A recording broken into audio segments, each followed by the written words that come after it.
అందరికీ నమస్తే. హైడ్రా ఇప్పుడు అందరినీ హడలెత్తిస్తున్న హైడ్రా ఏం జరగబోతుంది? అసలు ఈ హైడ్రా ఎందుకు తీసుకొచ్చిండ్రు? అసలు ఎవరిల్లు కూల్చోబోతున్న వీళ్ళు? అసలు దీని వెనుక ఏం జరుగుతుంది? ఇదంతా ఒక పెద్ద చర్చ ఒకటి నడుస్తుంది. కానీ దీనిలో అందరూ చర్చించుకుంటున్నా ఇది ఒక పెద్ద ఓపెన్ సీక్రెట్ లాగా కనిపిస్తున్న ఇష్యూ ఇంకొకటి ఉంది. దాన్ని ఆయన ఎవరు కేంద్ర సహాయ శాఖ మంత్రి బండి సంజయ్ గారు చెప్పిండ్రు. ఓపెన్‌గా మాట్లాడుతున్నాడు ఆయన. ఏమంటున్నాడంటే ఈ హైడ్రా అంతా కూడా డబ్బుల కలెక్షన్ కోసం చేస్తున్న వ్యవహారం. దీని వెనుక మొత్తం డబ్బుల వ్యవహారమే ఉంది. ఇదంతా రేపు ఎలక్షన్స్ ఉన్నాయి. రేపు ఎలక్షన్స్ చాలా ఉన్నాయి. ఇప్పుడు మనకు జార్ఖండ్, తర్వాత జమ్మూ అండ్ కాశ్మీర్, ఇటు మహారాష్ట్ర, హర్యానా ఈ రాష్ట్రాల్లో ఎలక్షన్ ఉంది. ఆల్రెడీ జమ్మూ కాశ్మీర్, హర్యానాకు సంబంధించిన డేట్స్ కూడా ఫిక్స్ అయిపోయినాయి. October 1 election. జమ్మూ అండ్ కాశ్మీర్లోనేమో 3 విడతలు, అక్కడ కూడా అక్టోబర్ 1 లాస్ట్. అట్లా ఎలక్షన్ జరగబోతుంది. ఆ ఎలక్షన్స్కు డబ్బులు ఇక్కడ నుంచి గుంజే ప్రయత్నాలు నడుస్తున్నాయి. ఇక్కడ నుంచి డబ్బులు వసూలు చేసి సెంట్రల్కి పంపాలి. అందులో భాగంగానే హైడ్రా తీసుకొచ్చినని కేంద్ర సహాయ శాఖ మంత్రి బండి సంజయ్ గారు మాట్లాడుతున్నారు. దీనిలో నిజం ఉందో అబద్ధం ఉందో తెలియదు, కానీ ఈ చర్చ అయితే నడుస్తుంది. రాజకీయ వర్గాలలో నిజంగా నడుస్తున్న చర్చ. నిజానికి కాంగ్రెస్ ఎలక్షన్ నడిపిస్తున్నంతా కూడా కర్ణాటక అండ్ తెలంగాణ ఈ 2 రాష్ట్రాలే నడిపిస్తున్నాయి కాంగ్రెస్ను మొత్తాన్ని కూడా. అన్ని ఎలక్షన్స్లో కూడా మనకు తెలంగాణ ఎలక్షన్ వచ్చినప్పుడు కర్ణాటక నడిపించింది, కర్ణాటక ఎలక్షన్ ఇంకొకటి ఏదో నడిపించింది.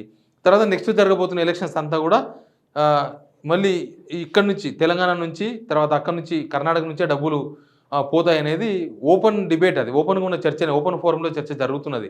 సరే, ఎవరు దానికి ప్రూఫ్లు ఉండవు, దాన్ని ఎవరు అవును అని చెప్పరు, కాదు అని చెప్పరు. కానీ ఇప్పుడు హైడ్రా తీసుకొచ్చింది దానికోసమేనా?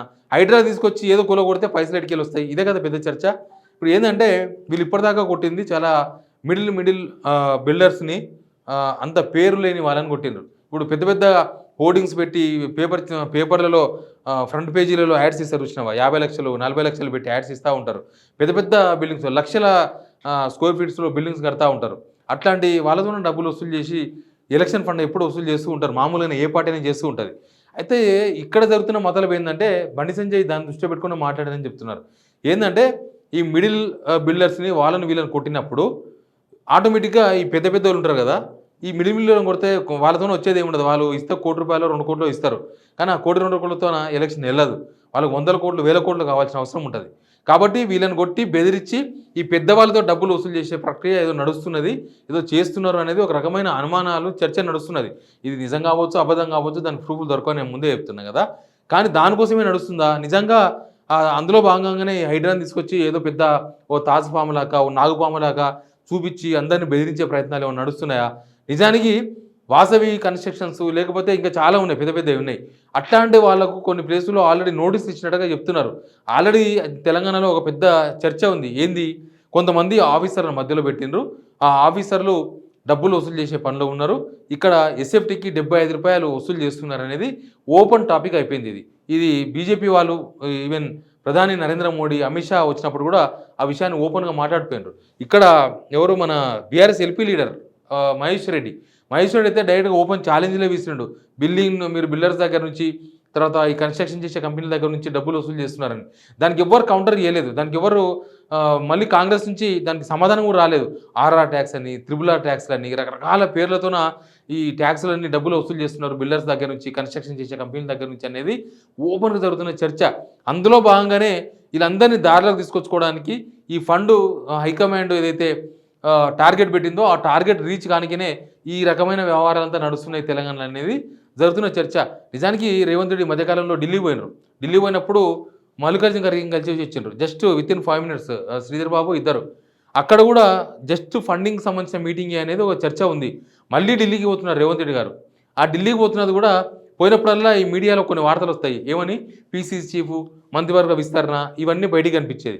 కానీ లోపల మాత్రం ఈ ఎలక్షన్ ఫండింగ్ సంబంధించి రేవంత్ రెడ్డికి ఇక్కడున్న కాంగ్రెస్, ఆయనే పీసీసీ చీఫ్ కాబట్టి టార్గెట్ పెట్టి ఇక్కడ నుంచి డబ్బులు ఒక టార్గెట్తోన డబ్బులు వసూలు చేసే ప్రక్రియలో భాగంగా ఇదంతా నడుస్తుంది అనేది ఢిల్లీలో ఉన్న వాళ్ళు కొంతమంది చెప్తూ ఉన్నారు. ఏంది అసలు వస్తున్నాడు పోతున్నాడు, ఇన్నిసార్లు వస్తున్నాడు, పోయినప్పుడు 5 నిమిషాలు మల్లికార్జున ఖర్గే కలిసి వస్తే మల్లికార్జున ఖర్గే ఇంకా ఢిల్లీకి వచ్చిర్రా, ఏం జరుగుతుందంటే లేదు ఇదంతా కూడా ఫండ్ మేనేజ్మెంట్ సంబంధించిన మీటింగులు. జస్ట్ వస్తారు, కలుస్తారు, వాళ్ళు చెప్తారు ఈ పలానా రాష్ట్రానికి ఇంత కావాలి, పలానా రాష్ట్రానికి ఎలక్షన్స్కి ఇంత కావాలని చెప్తారు అనేది.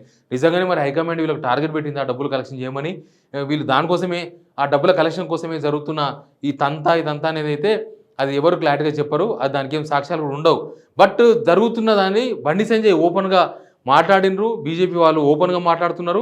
వాళ్ళు ఓపెన్గా ఇదంతా జరుగుతున్నప్పుడు వాళ్ళు కేంద్ర ప్రభుత్వంలో ఉన్నారు కదా, ఏమైనా చేయాలి కదా, మరి వాళ్ళు కట్టడి చేసి కదా అని కూడా క్వశ్చన్ వస్తుంది. మరి దానికి బీజేపీ వాళ్ళ నుంచి సమాధానం అయితే రాదు. ఈ రాష్ట్రంలో జరుగుతున్న పరిణామాలు ఏదో మాకేం సంబంధం అంటారు, మరి సిబిఐ ఈడీ అంటారు ఏమనంటే. కానీ ఇదంతా కలెక్షన్ చేసుకోనికినే హైడ్రా తెర మీద తీసుకొచ్చి ఇది ఒక హైడ్రామా కంపెనీ నడిపిస్తున్నారా, దీని వెనుక ఇంత వ్యవహారం నడుస్తుందా, కొంతమంది ఆఫీసర్లను ఏజెంట్లుగా పెట్టి డబ్బులు వసూలు చేస్తున్నారా, ఈ బిల్డర్స్తో ఆఫీసర్స్ మీటింగులు పెట్టి మరీ డబ్బులు వసూలు చేసే ప్రయత్నాలు నడుస్తున్నాయా, దీనికైతే ప్రూఫ్స్ లేవు. కానీ దీనికి కాంగ్రెస్ నుంచి సమాధానం చెప్పాలి. బీజేపీ వాళ్ళు ఆరోపణ చేసిందంటే ఒక పొలిటికల్ ఆరోపణగా తీసిపోయడానికే లేదు, ఇంతో ప్రూఫ్ పెట్టుకోనో కొంత సమాచారంతోనో మాట్లాడతారు కదా, దానికి కాంగ్రెస్ నుంచి కౌంటర్ రావాలి. ఇప్పుడు అన్నాడు బండి సంజయ్ హైడ్రా పెట్టింది దీనికోసమని, కాంగ్రెస్ నుంచి ఎవరు సమాధానం చెప్పేవాళ్ళు లేరు. మరి వాళ్ళు సమాధానం చెప్పాలి, నిజంగానే అట్లాంటి నడుస్తుందా, లేకపోతే ఖండించాలి, లేకపోతే ఇంకేమైనా ప్రూఫ్స్ ఉంటే బీజేపీ వాళ్ళు బయట పెట్టాలి, లేకపోతే లేవు అని చెప్పడానికి వీళ్ళు ప్రూఫ్స్ బయట పెట్టాలి, సంథింగ్ ఏదో. కానీ హైడ్రా వెనుక ఏదో ఒక డ్రామా అయితే జరుగుతుంది, అదంతా కూడా పైసల చుట్టే తిరుగుతుంది వ్యవహారం అనేది మాత్రం చాలా ఓపెన్గా రాజకీయ వర్గాల్లో జరుగుతున్న చర్చ. నిజానికి రేవంత్ రెడ్డి వాళ్ళ అన్నదమ్ముళ్ళు పేర్లు అందరికీ ఓపెన్ అయిపోయినాయి కదా, వాళ్ళు ఏదో డబ్బులు వసూలు చేస్తున్నారు అనేది చర్చ ఒకటి నడుస్తుంది తెలంగాణలో, జనాల్లో కూడా నడుస్తున్నది. ఏంది వీళ్ళ అన్నదమ్ములంతా ఏం దందా చేస్తున్నారు, ఏంది ఇంకా అదే కాంగ్రెస్లో ఒక రకమైన సాంప్రదాయం ఉంటుంది. ఏంటంటే ఎవరు ఎక్కువ డబ్బులు వసూలు చేసి ఇస్తే, ఎవరు ఎక్కువ డబ్బులు హైకమాండ్కి పంపిస్తే వాళ్ళే ముఖ్యమంత్రిగా ఉంటారు. ముఖ్యమంత్రిగా ఉన్న వాళ్ళు ఎక్కువ డబ్బులు పంపిస్తే తప్ప వాళ్ళు ఆ పోస్టులో ఎక్కువ రోజులు ఉండరు. వాళ్ళకు తిక్కలేసిందంటే హైకమాండ్కి డబ్బులు పంపలేదంటే వాళ్ళు ఆ పోస్ట్ దింపేసే అవకాశం ఉంటుంది. వాళ్ళని ఎప్పుడు సంతృప్తి పరుస్తూ ఉండాలి, పార్టీ కోసం ఎప్పుడు ఫండింగ్ చేస్తూ ఉండాలి అనేది ఒక పెద్ద చర్చ కాంగ్రెస్ పార్టీలోనే ఉంది. బహుశా ఆ కాంపిటీషన్లో ఆ సీట్ కాపాడుకునే ప్రయత్నంలో భాగంగా నడుస్తున్న వ్యవహారమా డ్రామానా అనేది కూడా తెలియదు. బట్ ఈ ఈ అంతకుముందు ఆయన ఎంపీగా ఉన్నప్పుడు, మల్కాజ్గిరి ఎంపీగా ఉన్నప్పుడు మయోం తర్వాత రకరకాల కంపెనీలు, రియల్ ఎస్టేట్ కంపెనీలు ఈ బిల్డింగ్కి ఇన్ని ఫ్లోర్లు ఎట్లా పర్మిషన్ ఇచ్చిండ్రు, రేపు పొద్దుగాల పోయి చూస్తా తడకా చూస్తా అన్న సంఘటనలు కూడా చాలా చూసినాం. కానీ ఇప్పుడు అధికారంలోకి వచ్చిన తర్వాత అసలు మాట్లాడతలేరు, మెగా కృష్ణ గురించి మాట్లాడతలేరు, మహోం రామేశ్వరరావు గురించి మాట్లాడతలేరు, ఇంకా వేరే వేరే బిల్డర్స్ గురించి కూడా ఎక్కడ ఓపెన్గా మాట్లాడతలేరు. చూసిండ్రా ఈ బిల్డింగ్ ఇన్ని ఫ్లోర్లు ఎట్లా ఇచ్చిండ్రు అన్నారు కదా, ఎలక్షన్స్కి ముందు గాంధీ భవన్లో ప్రెస్ మీట్ పెట్టి ఈ నాగార్జున సర్కిల్లో ఇక్కడ హైదరాబాద్ పంజాగుట్ట దగ్గర సర్కిల్లో దీనికి ఇన్ని ఫ్లోర్లు ఎట్లా పర్మిషన్ ఇచ్చిండ్రు, అసలు దీని వెనుక ఏం జరుగుతుందో అన్నారు. తర్వాత ఏమైందో తెలియదు, అది కన్స్ట్రక్షన్ అయితేనే ఉంది, అయిపోయింది నాకు తెలిసి.